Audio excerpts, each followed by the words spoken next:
مساكم بكل خير. هذه تقول سبب الخفقان القوي اللي صحيني من النوم وكأنك راكض لك 2 كيلو. بعض الأحيان تنام مالك مع الشيطان طريق وتصحى بنص النوم وعندك خفقان قوي ومتوحش، وبعض الأحيان يسبق هذا أحلام.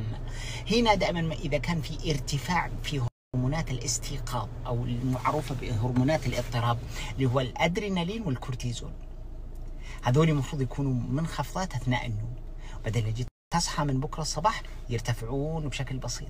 فإذا كان في اضطراب هنا، هذا اللي حيسبب لك الخفقان. وبعض الأحيان قد يتصاحب مع المشكلة هذه ذهاب البصر ثم عودته. بعض الأحيان إذا جيت تقوم بسرعة يروح، يجيك كذا سواد، كأنه تجيك دوخة بسيطة وبعدين يرجع 30 ثانية 20 ثانية بعدين يرجع. أنا بتكلم من ناحية ردة فعل الجسم للطعام المتناول، وإيش تأثير الطعام على بكتيريا الجهاز الهضمي اللي ممكن يكون عندك الاضطراب هذا بسببها، وبشكل خاص شجرة بكتيريا الجهاز الهضمي. وقد يتصاحب مع الأعراض اللي قبل شوي، غباش بالعين، وبعض الأحيان يطلع شيب. بعض الأحيان يطلع شيب لأنه ما في استكمال لإنتاج التيروسين اللي هو حمض أميني يدخل في صناعة صبغة الشعر، يدخل في صناعة صبغة الشعر. وهنا يلا دخلنا بالشيب.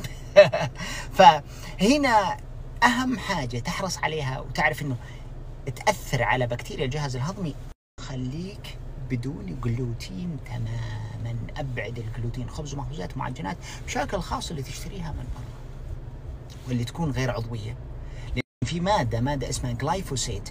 اللي لازم تعرفه أن صفات بكتيريا الجهاز الهضمي هذه صفات نباتية.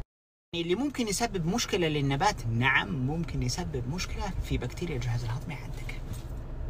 حاول قد ما تقدر تقلب طعامك إلى عضوي، هذا واحد. إذا قدرت أنه يكون استكمال جرعاتك من اللي هو الدهون الصحية، وهذا ما يعني أنك تكثر من الكمية، لا، بكمية معتدلة. وأبعد السكر، وأبعد زيوت البذور المكررة. بإذن الله تعالى خلال 90 يوم تبدأ تشوف عافيتك بشكل أفضل إن شاء الله.